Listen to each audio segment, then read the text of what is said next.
उसके साथ साथ फिर बाद में जब कोई आदमी शराब पीता है तो उसके दिमाग में फिर क्या हो, शराब सारी आदतों की, कहीं जाकर के जुआ खेलेगा, कहीं जाकर के कुछ भी खाएगा पिएगा, और पता चलेगा कि जो उसने कमाया, शाम दूसरे दिन देखते हैं कि 7 रुपये जेब में नहीं बचे, उसके जेब में कुछ भी नहीं है। पुनः दूसरे दिन जाता है, कमाता है, खाता है, फिर शराब पी जाता है, रोज की तरह वो। तो उन्होंने कहा दरिद्रता का आमंत्रण करना हो, दरिद्रता की अगर लाना हो तो इस प्रकार की चीज़ों का सेवन करने वाले के अंदर कभी संपन्नता आती ही नहीं। शराब का सेवन करने वाला व्यक्ति, तो ये शराबी जो मजदूरों वगैरह को, उनको सबसे बड़ा उनको पढ़ाने की ज़रूरत यही है, उनको सिखाने की देख अगर तुझे अपने जीवन में सुख शांति चाहिए है तो अच्छे काम करो, बुरी आदतों को दूर रखो। शराब आदि सेवन करने से आपके अंदर दरिद्रता का अंत होने वाला नहीं है। जो व्यक्ति अच्छी आदतों के साथ जीवन जिए हैं, तो लोगों ने कि आप इतिहास उठा करके पढ़ो, कई लोग अपने इतिहास बताते हैं कि मैं जब आया था तो मैं तो अपने 700 रुपया लेकर के आया था, मैं 7,000 रुपया लेकर के आया, आज 700 करोड़ का मालिक बन गया हूँ। ये किसके कारण से? ये समीचीन पुरुषार्थ के कारण से, उसकी अच्छी सोच के कारण से। बुरी आदतें अगर पड़ जाती ना तो वे 7,000 भी हाथ से चले जाते और कुछ भी नहीं लगता। तो ये इस प्रकार सबसे पहले ये आर्थिक नुकसान अगर होता है तो इस प्रकार की आदतों से, हिंसा, किसी को मरने मारने के लिए भी तैयार हो जाता है, अपराध, बुरी कार्य भी करना चालू कर देता है, और दुर्घटनाएं, बच्चों में नकारात्मक प्रभाव पड़ता है। जिस घर में शराब पीने वाले हों वहाँ के बच्चों में कभी भी वे हमेशा बच्चे भय दहशत में रहते हैं, ऐसे बने ही रहते हैं। शराब पीने वालों की होने वाली प्रमुख बीमारियां तो गंभीर रोग, लीवर और सेरोसाइटिस, अग्निशय, अग्न्याशय, कैंसर, मुंह का कैंसर, लीवर है, स्तन आदि कैंसर है, हृदय रोग है, डायबिटीज है। इनका कभी नियंत्रण नहीं होता क्योंकि पैनक्रियास वगैरह उनकी सब बिगड़ जाती है, और जहाँ ये सब बिगड़ जाएंगी वहाँ पर उसका सब कुछ बिगड़ जाता है। मानसिक रूप से शराब निर्भयता सिंड्रोम को, अवसाद और नींद की गंभीर बीमारी आदि भी उसकी होती है। जैन दर्शन की नैतिक दृष्टि से कहते विष्णु में गिनाया गया है क्योंकि यह अहिंसा के विरुद्ध विवेक, संयम और आत्मनियंत्रण को नष्ट करना और कर्मबंध को बढ़ाता है। क्या लिखा है? मध्यम बुद्धिनाशनम, मद्य का पान करने वाले की बुद्धि का नाश होता है। शराब बुद्धि का क्या करती है? नाश करती है। निष्कर्ष क्या निकला? शराब से कोई स्थायी लाभ नहीं होगा, हानि और बीमारी निश्चित है। त्याग से स्वस्थ, शांति, परिवार, आत्मबल सुरक्षित रहते हैं। यदि आप चाहें तो मैं आगे शराब छोड़ने का उपाय भी जानकर बचें, उसको बारे में और क्या करें, चलें। देखिए मद्यपान में, अभी तो शराब की बात यहाँ तक तो की, सिगरेट भी मद्यपान में आता है। तम्बाकू खाते हैं तो वो क्या किस में आता है? मद्यपान में आता है।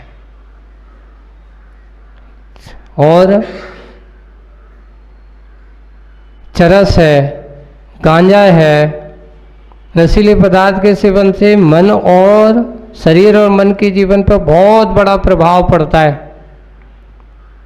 प्रभाव नीचे क्रमबद्ध कैसा होता है? सिगरेट, बीड़ी, धूमपान, ये शारीरिक प्रभाव होता है। इसके बारे में लिखा है सबसे पहले फेफड़े की क्षमताएं कम होती हैं, लोगों को अस्थमा की बीमारी होने लगती, क्षमता कम होती। टीबी है, दवा है, दमा की बीमारी जैसे अपन के अस्थमा, ब्रोंकाइटिस, जिससे सांस लेने की क्षमता फेफड़ों का कैंसर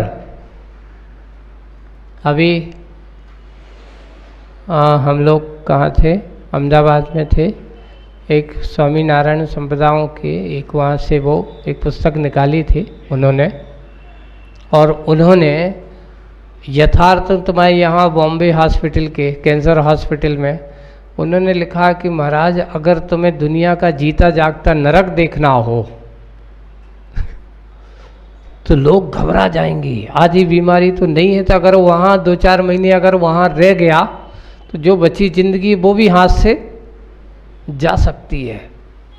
चीत्कार देखना हो, कैसे चिल्लाते हैं, कैसे रोते हैं। लोगों ने कहा कि महाराज नरक गति में कैसे लोग चिल्ला चोट होती होगी अगर देखना हो, तो बोले कि यहाँ की जब हॉस्पिटल वगैरह को देखते हैं तो पता चल जाता है कि कैसी दशा होती, इतना भीभत्स। कोई का जब आए, कोई का जबड़ा कट गया है ना, कोई ऐसे देख देख करके कभी कभार जब वहाँ होते हैं ऐसे कैंसर के जो पेशेंट पहुँचते हैं वहाँ पर, कोई के गला का कैंसर हो गया है और किसी के ऐसी पीड़ाएं, पूरा का पूरा चेहरा सर वो कुछ चला जाता है। तो ऐसे कैंसर आदि के रोग भी अगर हैं तो ये सारे के सारे इस मद्यपान का ही देन है। अब हम लोग क्या करते हैं, एक और आज के समय में, महाराज हमने कभी बीड़ी नहीं पीते, हमने कभी शराब नहीं पी, मैंने कभी बीड़ी नहीं पी, है ना।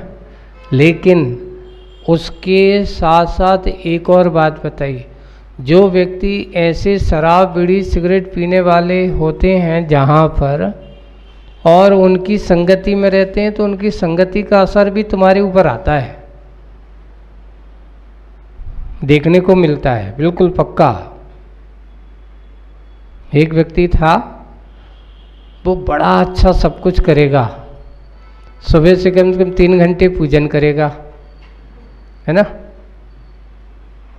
बहुत अच्छे पूजन पाठ। इसको देख करके ऐसा लगता है कि बस, और काम धंधा भी बहुत अच्छा है, सब कुछ है।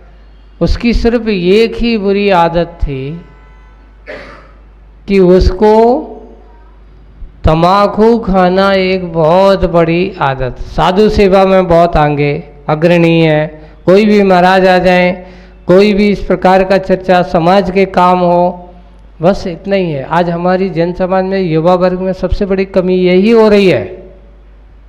आज हमारा युवा वर्ग इसमें कहीं ना कहीं देख रहे हैं, कहीं गुटखा खाने की आदत हो जाएगी, बोले हम तम्बाकू नहीं खाते, फिर को क्या खाते हैं, बोले कि हम तो माड़िक चंद खाते हैं, राजश्री खाते हैं, हम तो कौन कौन से बहुत सारे हैं ऐसे, पान पराग वाला है। तो तम्बाकू वाला सेवन, एक व्यक्ति आया कि तो महाराज हम तम्बाकू नहीं खाते, हम तो सादा खाते हैं। तो उसमें केमिकल्स वगैरह इस प्रकार के मिलाए जा रहे हैं।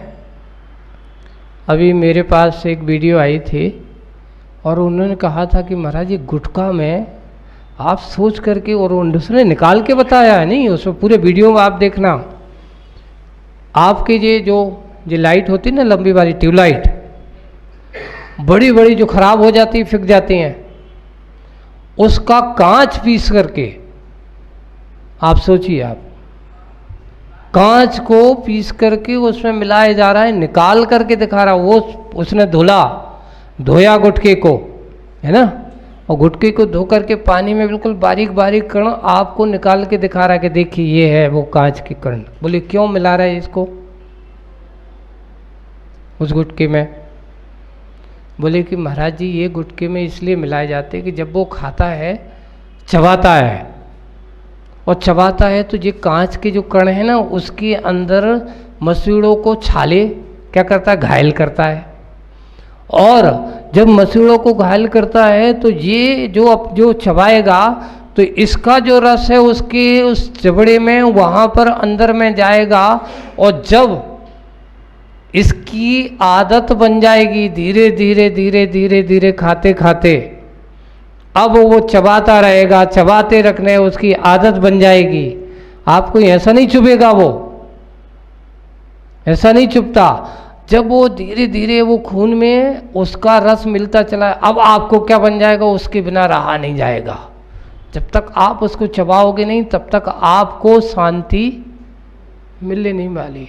तो उन्होंने कहा कि इस प्रकार के गुटखे में भी, और बहुत बड़ी बड़ी कंपनी वाले ऐसे हैं जिन्होंने इस प्रकार की चीज़ों को भी उसमें मिलाया जा रहा है, सिर्फ किसके लिए, हमारा प्रोडक्ट अच्छा बढ़ाए। लोगों को क्या होता हो, एक सबसे बड़ी अपने यहाँ भारत में एक सबसे बड़ी ये विशेषता यही है,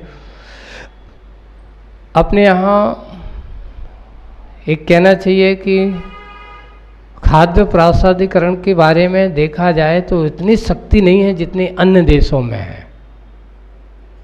अपने यहाँ भारत में एक सबसे बड़ा, जैसे कि कई जगह जैसे लोग कहते हैं कि यहाँ अपने यहाँ पेप्सी कोको कोला के बारे में खुलेआम, लेकिन वहाँ पर एक जगह जैसे कई देश में इस पर बैन लगा करके रखा है, तो वहाँ पेय पदार्थ के रूप में इसका उपयोग नहीं किया जाता। इसको किसके लिए उपयोग किया जा रहा है, तो उनने कहा टॉयलेट क्लीनर, टाइलैंड है ना, टॉयलेट क्लीनर के रूप में इसका उपयोग कर रहे हैं, सफाई के लिए इसका उपयोग किया जा रहा है। अब ये सोचो, लेकिन हम यहाँ उपभोक्ता अधिकार के नियम को यहाँ हो ये रहा है कि इस प्रकार की चीज़ों की मान्यता हमारे देश आदि में नहीं है, और हो ये रहा है कि इसमें बहु देशों का बहु लोगों के खाने पीने वाले हैं, वे कहते हैं महाराज अगर आज हम बैन लगाते हैं, वे अभी आंदोलन पे बैठ जाते हैं। अभी तम्बाकू पे हम बैन लगा दें कि यहाँ पे भारत में कोई तम्बाकू की उत्पत्ति नहीं होगी, तो अभी देखो जाकर के लोगों की क्या हो जाएगा। एक बार अभी जो कहते थे ना कोरोना काल में वो चलते थे, वीडियो बहुत सारी बनती थी, तो लोगों के कहा जब कुछ नहीं मिल रहा है तो भैया खाने पीने की जिनको आदत रहती थी ना बीड़ी तम्बाकू की, एक दूसरे से भैया 100 रुपया ले लो लेकिन थोड़ी सी तम्बाकू दे दो, एक गुटखा दे दो, ऐसे पैसे की कीमत है। इसलिए बुरी आदतों वालों के लिए इस प्रकार की नशा आदतें उसकी विसंगति का कारण बन जाती है।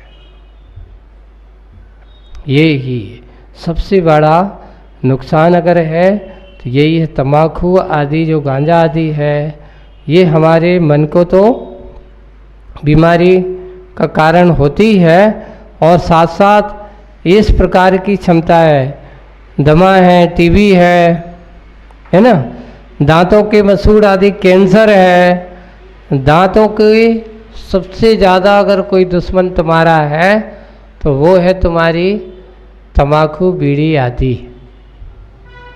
कितने जीवों की उत्पत्ति होती है, कितने जीवों की प्रार्थना का कारण होता है, ये तो बहुत नुकसानदेह होता है।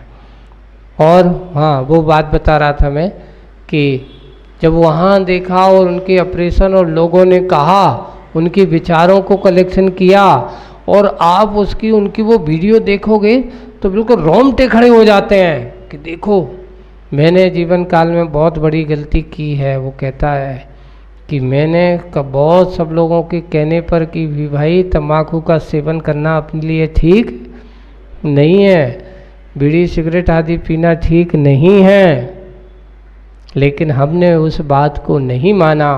आज ये है कि हम जैसी नरक जैसी दुखों को भोग रहे हैं। ये युवा वर्ग को इस मामले में बहुत समझने की और समझाने की ज़रूरत है। और जो होती है इस प्रकार की जब होती, जैसे ये बीड़ी सिगरेट आदि पीने से सबसे ज़्यादा इसमें क्या होता है, निकोटीन। और निकोटीन की लत में जब जिसको आदत पड़ जाए और ना मिले तो वो पागल जैसा हो जाता है, चिड़चिड़ा हो जाएगा, चिल्ला चोट करेगा, इससे चिड़चिड़ा बेचैनी कर देता है, उसकी एकाग्रता को भंग कर देता है। एक और दूसरा, चाय वगैरह जो पीते हैं अपन ना, ज़्यादा चाय वगैरह वैसे तो पीना नहीं चाहिए, आज हमने अपने घरों को एकदम आम जैसा वातावरण बना दिया। पहले हमारे घरों में कोई भी आता था तो बड़े अच्छे से उनको दूध पिलाया जाता था, ठंडा शरबत पिलाया जाता था, नींबू पानी पिलाया जाता था। लेकिन हमने उनको सबसे पहले क्या परोसते हैं? जैसे ही आया तो चाय रूपी जहर पैर पकड़ा देते, लीजिए साहब आप चाय पीजिए। यानी आप मेहमान के, अपने मेहमान के दुश्मन हो कि दोस्त हो? आप हितैषी हो कि अहितैषी हो? आप हितैषी नहीं, किसी को अमृत पिलाने की जगह क्या पिला रहे हो आप? ये तो इन सब चीज़ों को देख करके लिखा गया है कि जितना भी अपन करेंगे ऐसा है। देखो, तम्बाकू, गुटखा, खैनी, पान मसाला के प्रभाव क्या हैं? तो लिखा है मुंह का पाचन तंत्र, मुख का कैंसर, मसूड़े से खून, दांतों से गिरना, जीभ है, गाल है में घाव है। प्राय कर देख लेना तुम, जिनके ये गुटखा उटखा खाते ना, उनके गालों में हमेशा छाले बने रहते हैं, छाले जैसे बने ही रहेंगे, उनके घाव जैसा बना ही रहता है। ऐसे पाचन तंत्र आदि शक्ति कमजोर होती है और अन्य प्रभाव, हृदय रोग है, डायबिटीज आदि बढ़ने का खतरा भी उनको बना रहता है। गांजा चरस का प्रभाव मानसिक पे पड़ता है, याददाश्त कमजोर होती है, निर्णय लेने की क्षमता भी कमजोर होती है, हमेशा भ्रम, डरा डरा बना रहेगा, अवसाद, चिंताग्रस्त बना रहता है। ये सब मानसिक रोग से खतरा होता है। शरीर का हृदयघात, असमान, फेफड़े सूजना, आप जैसे फेफड़ों में सूजन कह लो तो लंग्स फैल गया, अब हो गई उम्र है, अब आप इसको करने के लिए तो बहुत डॉक्टर लोग ऐसे लोगों को क्या कह देते, भैया अब हम कुछ नहीं कर सकते। तो इस प्रकार ये शराब का लत जो होती है हमेशा दुर्गति के कारण तो होती ही है, दूसरों को बुरा करती ही है। सभी नशों का दुष्परिणाम क्या है? आत्मनियंत्रण, दुर्घटना, अपराध और इस प्रकार के दीर्घकालिक लंबे समय तक प्रभाव, कैंसर, घात, मानसिक अस्थिरता, समय से पहले मृत्यु हो जाती है। इसलिए प्रमाद सर्वदोषं कारणम, प्रमाद और सभी दोषों का मूल कारण अगर है तो वो है उसका नशा।